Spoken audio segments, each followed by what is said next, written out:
अस्सलाम वालेकुम स्टूडेंट्स। आज हम टॉपिक डिस्कस करने जा रहे हैं मैकेनिज़्म ऑफ एरोबिक रेस्पिरेशन। बच्चे हमने रेस्पिरेशन की टू मेन टाइप्स पढ़ी थी, सेलुलर रेस्पिरेशन की, एक एरोबिक रेस्पिरेशन और एक एनएरोबिक रेस्पिरेशन। और जो एनएरोबिक रेस्पिरेशन थी उसे हम स्टडी कर चुके हैं। एनएरोबिक रेस्पिरेशन के मीन जब हम ग्लूकोज को ऑक्सीजन की अब्सेंस में उसकी ब्रेक डाउन करते हैं। उसकी फिर हमने नेक्स्ट टू टाइप्स देखी थी, एक हमने पढ़ी थी लैक्टिक एसिड फर्मेंटेशन और एक हमने पढ़ी थी अल्कोहलिक फर्मेंटेशन। अब हम स्टडी करने जा रहे हैं बच्चे एरोबिक रेस्पिरेशन के, जिसके अंदर हमने ग्लूकोज को ऑक्सीजन की अब्सेंस में कंप्लीटली ब्रेक डाउन करके उसे क्या निकालनी है, एनर्जी। फिर उस एनर्जी को हमने एटीपी के फॉर्म में स्टोर करना है।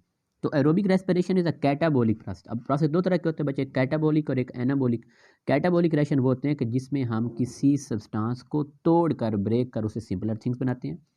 It is a catabolic process which involve complex oxidative breakdown of organic food. Oxidative breakdown why? Because here we add oxygen in the glucose, क्योंकि ग्लूकोज को हम ऑक्सीजन की अब क्या कर रहे हैं, उसकी प्रेजेंस में क्या कर रहे हैं, उसको ब्रेक कर रहे हैं। And addition of oxygen is called oxidation. तो मतलब हम ग्लूकोज की क्या करवा रहे हैं, ऑक्सीडेटिव ब्रेकडाउन करवा रहे हैं, उसको हम ऑक्सीजन की प्रेजेंस में ब्रेकडाउन करा रहे हैं। और वो ऑर्गेनिक फूड मेनली मेरे बच्चे क्या होता है, हमारा रेस्पिरेटरी फ्यूल क्या होता है बच्चे, वो ग्लूकोज होती है। अब ग्लूकोज को हमने कन्वर्ट किसके अंदर करना है, जब हम ग्लूकोज के अंदर ऑक्सीजन को ऐड करेंगे तो वो किस में कन्वर्ट हो जाएगी, कार्बन डाइऑक्साइड प्लस वाटर और प्लस हमारे पास जो एनर्जी होगी वो एटीपी के फॉर्म में कन्वर्ट हो जाएगी। लेकिन यहाँ पे अगर हम एटीपी की अमाउंट को कंपेयर करें एज एन एरोबिक रेस्पिरेशन के साथ, हमने देखा था कि एन एरोबिक रेस्पिरेशन में हमारे पास जो एटीपी है वो बहुत कम अमाउंट में बनती है, जस्ट हमारे पास 2 एटीपी बन रही थी। लेकिन इधर हम एरोबिक रेस्पिरेशन की बात करें तो इधर हमने कहा था कि हमारे पास very great deal of energy in the form of ATP is release.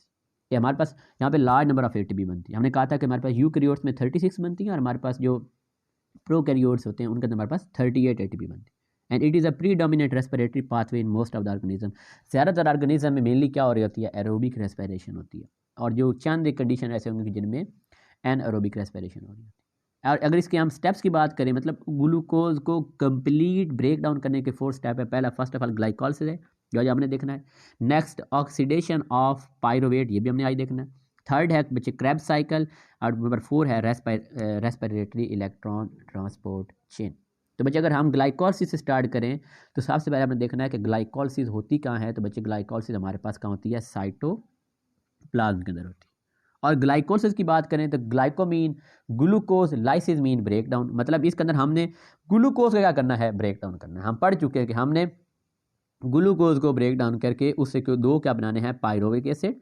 Glucose में कार्बन कितनी होती हैं, 6 होती हैं और हर पायरोविक एसिड में कार्बन कितनी होती हैं, 3। तो 3 कार्बन वाले हमारे पास 2 क्या बनेंगे, पायरोविक एसिड बनेंगे। इस पूरे स्टेप को हम क्या बोलेंगे, ग्लाइकोलिसिस। हमने ये भी पॉइंट पढ़ा था कि एरोबिक रेस्पिरेशन और एनएरोबिक रेस्पिरेशन, इन दोनों का जो कॉमन स्टेप होता है बच्चे वो में हमारे पास कौन सा होता है, ग्लाइकोलिसिस होता है। क्योंकि चाहे एरोबिक रेस्पिरेशन हो चाहे एनएरोबिक रेस्पिरेशन हो, ग्लाइकोलिसिस की जो प्रोडक्ट बनेगी वो सेम बनेगी। वो क्या बनेगी, वो पायरोविक एसिड और पायरोवेट बनेगी। तो बच्चे glycolysis is a process of breakdown of glucose or similar hexose sugar into 2 molecule of pyruvate through a series of enzymatic reaction releasing some energy।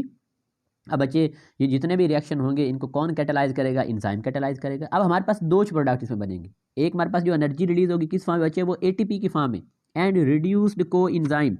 अब इनके अंदर हमारे पास ग्लाइकोलिसिस के अंदर हमारे पास बच्चे कितने, 2Na DH2 हमारे पास क्या होते हैं, एक पायरोविक एसिड से बनते हैं। एक पायरोविक एसिड से हमारे पास 2NADH2 बनेंगे। और क्योंकि बच्चे इसके अंदर ना हम जो हमारे पास जो कोएंजाइम होता है ना NAD+, इसके अंदर हम हाइड्रोजन को ऐड करते हैं and addition of hydrogen is called reduction. तो हम क्या बोलेंगे कि जो NAD+ है, निकोटीन एडेनिन डाई न्यूक्लियोटाइड, ये रिड्यूस होकर किस में चला गया है, NADH2 में चला गया। तो मीन ग्लाइकोलिसिस के बाद हमारे पास एनर्जी मतलब वो एटीपी भी बनेगी और साथ हमारे पास बचे क्या बनेगा, वो NADH भी बनेगा। और एक पायरोविक एसिड से भी हम देखेंगे कि हमारे पास 2 NADH बनते हैं।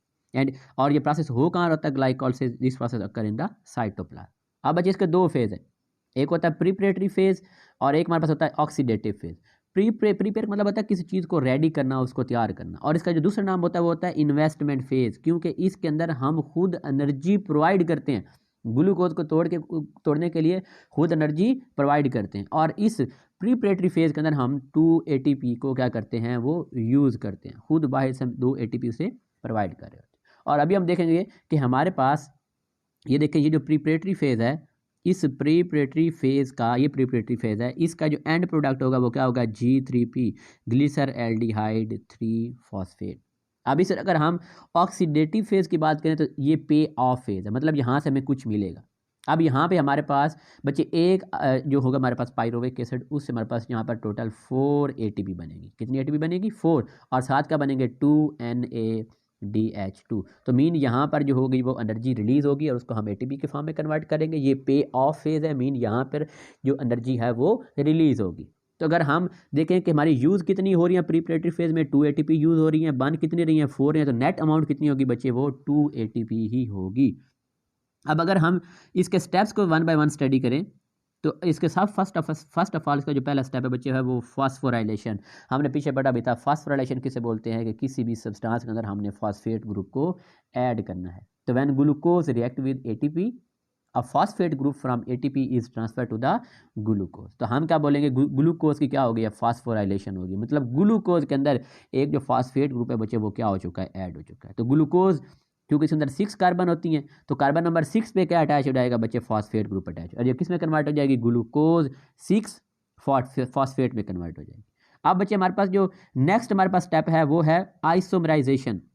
हमने पढ़ चुके हैं आइसोमर्स जिनका मॉलिक्यूलर फार्मूला सेम होता है लेकिन उनका स्ट्रक्चर फार्मूला डिफरेंट होता है। अब बच्चे अगर हम ग्लूकोज और फ्रुक्टोज की बात करें तो दोनों का मॉलिक्यूलर फार्मूला सेम है, C6H12O6, लेकिन हमने पढ़ा था कि जो ग्लूकोज है it is an aldo sugar और जो फ्रुक्टोज है it is a keto sugar. तो दोनों फिर कौन से आइसोमरिज्म की कौन सी टाइप होगी, फंक्शनल ग्रुप आइसोमरिज्म के, जिनमें हमारे पास मॉलिक्यूलर फार्मूला सेम होता है लेकिन फंक्शनल ग्रुप की नेचर क्या होती है, डिफरेंट होती है। तो अब हमने आइसोमरेज एंजाइम के थ्रू हमने इस ग्लूकोज 6 फॉस्फेट को किस में कन्वर्ट करना है, फ्रुक्टोज 6 फॉस्फेट में कन्वर्ट करना है। अब नेक्स्ट हमारा स्टेप बच्चे फिर क्या होगा, फास्फोराइलेशन। मीन हमने इसी फ्रुक्टोज 6 फॉस्फेट के अंदर सेकंड मॉलिक्यूल ऑफ ATP हमने क्या करना है, उसके थ्रू हमने फॉस्फेट ग्रुप को ऐड करवाना है। तो ATP किस में कन्वर्ट हो जाएगा, ADP में, एडिनिन डाई न्यूक्लियोटाइड में, सॉरी एडिनोसिन डाई फॉस्फेट के अंदर, एडिनोसिन डाई फॉस्फेट के अंदर ATP एडिनोसिन ट्राई फॉस्फेट। जब एक फॉस्फेट रिमूव करेंगे तो वो किस में कन्वर्ट हो जाएगा, एडिनोसिन डाइफॉस्फेट के अंदर। अब बच्चे जो फ्रुक्टोज है, जब उसमें कार्बन नंबर 6 पे एक फॉस्फेट ग्रुप ऐड थी, तब कार्बन नंबर 1 पे भी एक फॉस्फेट ग्रुप ऐड हो, वो किस में कन्वर्ट हो जाएगा, fructose 1,6 bis phosphate by mean 2, कि अब इसके अंदर 2 फॉस्फेट ग्रुप मौजूद है। कहाँ का मौजूद है, एक कार्बन नंबर 1 पे और एक हमारे पास कार्बन नंबर 6 पे मौजूद है। अब बच्चे नेक्स्ट स्टेप की बात करें तो स्प्लिटिंग। स्प्लिट का मतलब क्या होता है, किसी चीज़ को ब्रेक करना, तोड़ना। अब इस प्रोसेस के अंदर हमने फ्रुक्टोज 1,6 बिस फॉस्फेट को क्या करके तोड़ के हमने 2 मॉलिक्यूल बनाने हैं। एक हमने क्या बनाना है बच्चे, G3P ग्लिसर एल्डिहाइड 3 फॉस्फेट, और दूसरा हमने क्या बनाना है, डाई हाइड्रोक्सी एसीटोन फॉस्फेट। और बच्चे हमने ये भी याद रखना है कि ग्लिसर एल्डिहाइड 3 फॉस्फेट के अंदर हमारा जो फंक्शनल ग्रुप है वो एल्डिहाइड है, CHO एल्डिहाइड, और हमारे पास बच्चे जो डाई हाइड्रोक्सी एसीटोन फॉस्फेट है उसके अंदर हमारा जो फंक्शनल ग्रुप है वो कीटो है। दोबारा रिवाइज कर रहा हूँ कि हमने फ्रुक्टोज 1,6 बिस फॉस्फेट को स्प्लिट करके हमने जो 2 मॉलिक्यूल बनाया है, एक G3P बनाया है और एक बनाया है DHAP di hydroxy acetone phosphate. तो उसमें जो G3P है उसके अंदर बचे जो फंक्शनल ग्रुप है वो एल्डिहाइड है, और जो हमारे पास है DHAP है डाई हाइड्रोक्सी एसीटोन फॉस्फेट, उसमें हमारा जो फंक्शनल ग्रुप है वो कीटो फंक्शनल ग्रुप है। तो यहाँ पर देखें ये भी आपस में आइसोमर्स हैं। अभी हम देखेंगे नेक्स्ट स्टेप के अंदर ये दोनों आइसोमर्स हैं, मतलब ये एक दूसरे के अंदर इंटर कन्वर्टेबल हैं, और इनके अंदर भी बच्चे कौन सी हमारे पास टाइप होगी आइसोमरिज्म की, तो ये भी आपस में फंक्शनल ग्रुप आइसोमर्स हैं। दोनों का मॉलिक्यूलर फार्मूला सेम है लेकिन दोनों के अंदर जो फंक्शनल ग्रुप की नेचर है वो क्या है हमारे पास, वो डिफरेंट।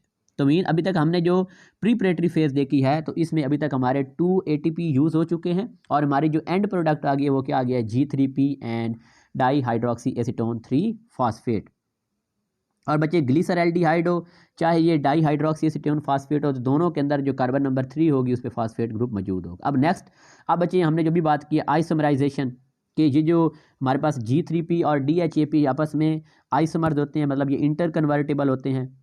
ठीक हो गया। एंड इन दिस वे प्रिपरेट, और यहाँ पर हमारी जो प्रिपरेटरी फेज़ है वो कंप्लीट हो चुकी है। और आपने ये भी याद रखना है कि नेक्स्ट इसका जो पे ऑफ फेज़ शुरू होगा, जो इसका ऑक्सीडेटिव फेज़ यूज़ होगा, वो सिर्फ ग्लीसर एल्डिहाइड 3 फॉस्फेट ही प्रोसीड करेगी, डाई हाइड्रोक्सी एसीटोन फॉस्फेट आगे उससे प्रोसीड नहीं होगी।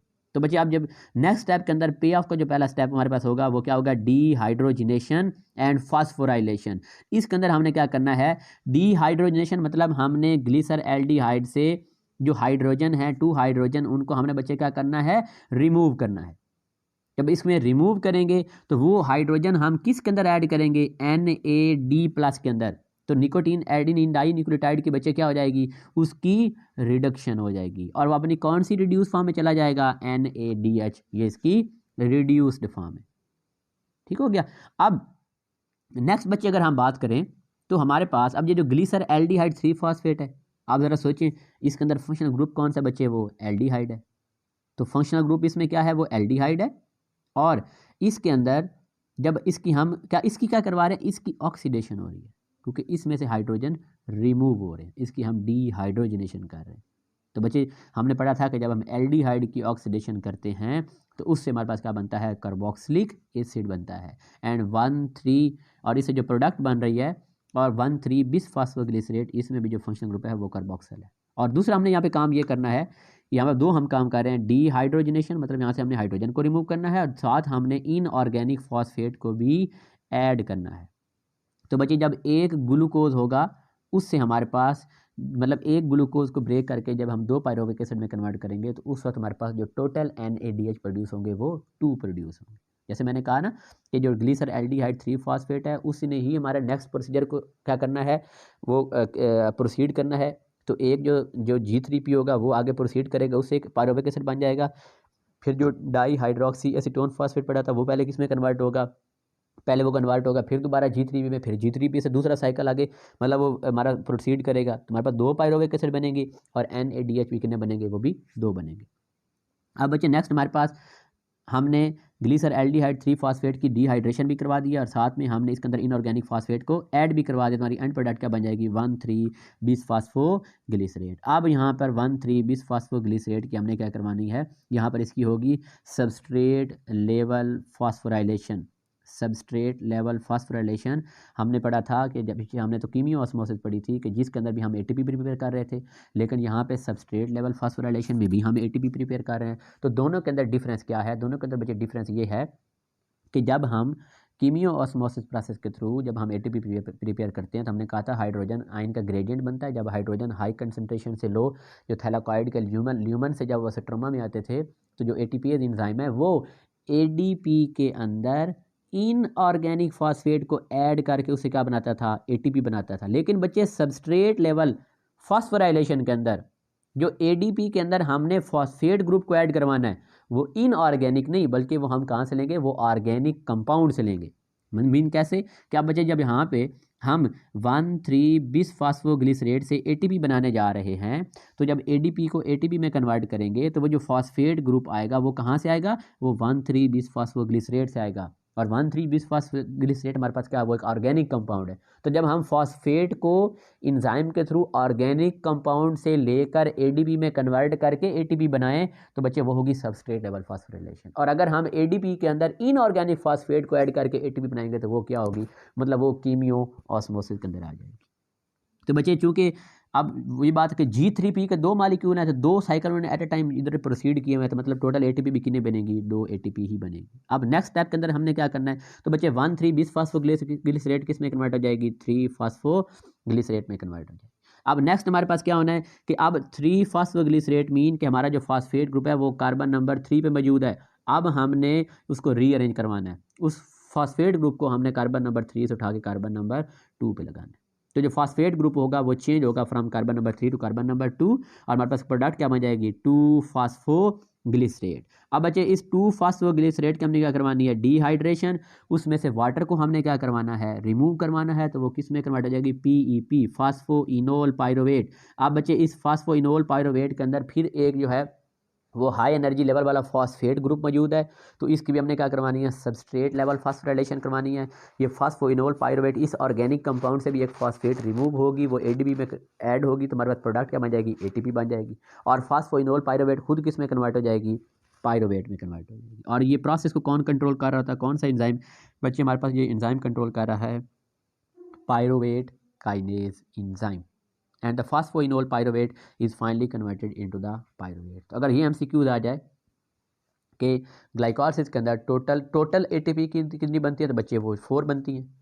अगर नेट पूछी जाए तो हमारे पास 2 एटीपी बनती है। और अगर ये पूछा जाए कि वो एटीपी कीमियोऑस्मोसिस प्रोसेस के थ्रू बनती हैं या सबस्ट्रेट लेवल फॉस्फोराइलेशन, आपने कहना कि ये किस प्रोसेस के थ्रू बनती है, ये सबस्ट्रेट लेवल फॉस्फोराइलेशन के बनती है। और बच्चे ये दोबारा बता रहा हूँ कि ये जो यहाँ पर उन्होंने डायग्राम यहाँ से, आपने कंफ्यूज नहीं होना, इस 2 का मतलब ये है कि जो G3P वो 2 हैं, हालांकि ऊपर तो 1 बने थे, लेकिन जो डाई हाइड्रोक्सी एसीटोन फास्फेट होगा ना, वो भी किस में कन्वर्ट हो जाएगा, G3P में। तो 2 G3P हैं, फिर 2 NADH बनेंगे, फिर आगे ये जो साथ 2 लिखा हुआ, इसका मतलब क्या है कि सारे 2 मालिक्यूल, जैसे देखें एटीपी भी यहाँ पे 2 बन रहे हैं और यहाँ पे भी एटीपी 2 बन रहे हैं, टोटल कितने बन जाएंगे, 4 बन जाएंगे। और एंड पे ये देखें 2, मतलब जो पायरुवेट वो भी कितने बन रहे हैं, हमारे पास 2 बन रहे हैं। अब बच्चे इस पायरुवेट की जो नेक्स्ट ऑक्सीडेशन होनी है वो होनी है माइटोकॉन्ड्रिया के अंदर।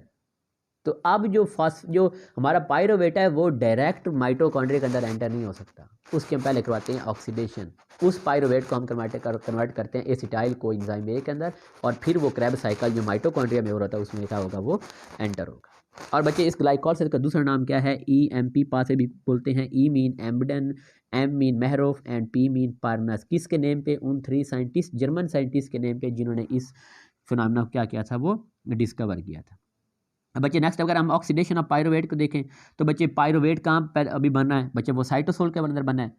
अब चूंकि ये चार्ज पार्टिकल है तो इस वजह से ये माइटोकॉन्ड्रिया की मेम्ब्रेन को खुद क्रॉस नहीं कर सकता, तो मतलब हमने इसे एक्टिव ट्रांसपोर्ट के थ्रू, जो ट्रांसपोर्ट प्रोटीन है, मतलब एटीपी को यूज़ करके, मतलब एक किस्म के यहाँ पे उसको एक्टिव, उसको लो से हाई उठा के हमने कैरियर प्रोटीन के थ्रू हमने इस पायरुवेट को कहाँ एंटर करवाना है बच्चे, वो हमने एंटर करवाना है इसके अंदर, माइटोकॉन्ड्रिया के अंदर। और यहाँ पे हमारा जो है, अगर हम देखें बच्चे चार्ज मालिक्यूल कैसे है, हमने स्ट्रक्चर भी ड्रा किया था पायरुवेट का, CH3 सिंगल बॉन्ड,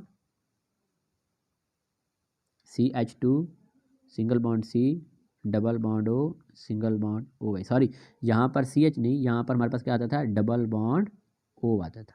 अब यहाँ इसमें दोबारा ड्रा कर देता हूँ, CH3 single bond C, double bond O, single bond C, double bond O, single bond O। अच्छा हाँ जी, C3H4O3, C3H4, हाँ जी ये हमारे पास। और बच्चे यहाँ पर ये जो कार्बोक्स लेकर अपनी हाइड्रोजन को क्या कर देंगे, रिमूव, और यहाँ पर हमारे पास जो आयन बन जाएगा बच्चे, वो क्या बन जाएगा, वो नेगेटिव आयन बन जाएगा। और हमारे पास चूँकि ये चार्ज पार्टिकल है, तो इसी वजह से ये जो हमारे पास है माइटोकॉन्ड्रिया है, तो उसके अंदर ये इजीली आगे उसके अंदर एंटर नहीं हो। इसको दोबारा स्ट्रक्चर ऐसे ड्रा कर लें, CH3 single bond C, double bond O, single bond C, double bond O, और ऊपर ये सिंगल बॉन्ड O, और उसके ऊपर चार्ज क्या आ जाएगा, वो नेगेटिव चार्ज आएगा, ये चार्ज मालिक्यूल। तो इसे हमने ट्रांसपोर्ट प्रोटीन के थ्रू हमने माइटोकॉन्ड्रिया के अंदर एंटर करवाना है। और जब ये माइटोकॉन्ड्रिया के अंदर एंटर होता है तो पायरुवेट डायरेक्ट क्रैब साइकिल के अंदर हिस्सा नहीं लेता, पार्टिसिपेट नहीं करता, बल्कि उसको हम पहले किस में कन्वर्ट करवाते हैं, एसिटाइल कोएंजाइम ए के अंदर कन्वर्ट कराते हैं। और वो किस प्रोसेस के थ्रू कन्वर्ट कराते हैं, उस प्रोसेस को बच्चे हम क्या बोलते हैं, ऑक्सीडेशन ऑफ पायरुवेट और लिंक रिएक्शन। इसको लिंक रिएक्शन क्यों बोल रहे हैं, क्योंकि जो एरोबिक रेस्पिरेशन माइटोकॉन्ड्रिया के इनसाइड हो रही है और जो एरोबिक रेस्पिरेशन माइटोकॉन्ड्रिया के आउटसाइड हो रही है, तो उन दोनों को ये प्रोसेस क्या कर रहा है, लिंक कर रहा है। इस वजह से इस प्रोसेस को हम क्या बोलेंगे, लिंक रिएक्शन भी बोलेंगे। इसके अंदर बच्चे हमने करना क्या, देखिए हमने भी देखा पायरुवेट के अंदर कितनी कार्बन है, 3 कार्बन है। तो फर्स्ट स्टेप के अंदर इसका पायरुवेट की क्या होनी है बच्चे, वो ऑक्सीडेशन होनी है, मतलब इसकी डीकार्बोक्सिलेशन बोल सकते हैं कि इसमें से जो एक कार्बन है वो कार्बन डाइऑक्साइड की फॉर्म में क्या हो जानी है, रिमूव हो जानी है। तो पायरुविक एसिड बच्चे किस में कन्वर्ट हो जाएगा, वो हमारे पास किस में कन्वर्ट हो जाएगा, एसिटिल्डिहाइड में कन्वर्ट हो जाएगा। तो इसके हमने फर्स्ट ऑफ ऑल इसके हमने डीकार्बोक्सिलेशन करवानी है, तो इसके अंदर इसमें से कार्बन डाइऑक्साइड का मॉलिक्यूल रिमूव करेंगे तो पायरुवेट किस में कन्वर्ट हो जाएगा, एसिटिल्डिहाइड में कन्वर्ट हो जाएगा। अब एसिटिल्डिहाइड से क्या करना है कि एसिटिल्डिहाइड की यहाँ पर होनी है रिडक्शन, क्योंकि यहाँ पर एसिटिल्डिहाइड की यहाँ पे क्या होगी, ऑक्सीडेशन होगी। क्यों, क्योंकि यहाँ पर एसिटिल्डिहाइड से 2 इलेक्ट्रॉन्स के बच्चे क्या हो रहे हैं, वो रिमूव हो रहे हैं, और वो इलेक्ट्रॉन किसके अंदर ऐड होंगे, Na+ के अंदर, और यहाँ पर फिर एक क्या बन जाएगा, NaDH बन जाएगा। अगर 2 पायरोविक एसिड होंगे तो हमारे पास NaDH भी कितने बनेंगे, वो 2 बनेंगे। Then Na+ removes hydrogen from the acetaldehyde, तो एसिटिल्डिहाइड के बच्चे क्या हो जाएगी, वो ऑक्सीडेशन हो जाएगी। ठीक हो गया।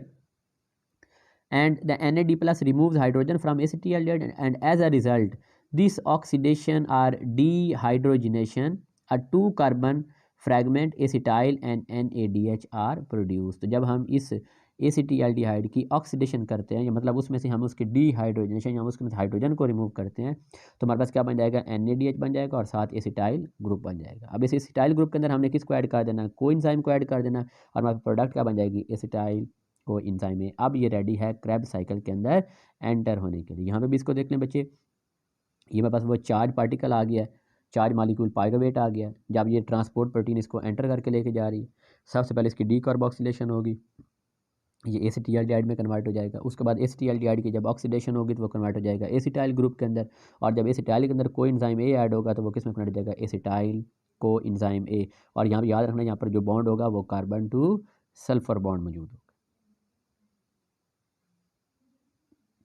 ओके बच्चे, अल्लाह हाफिज़।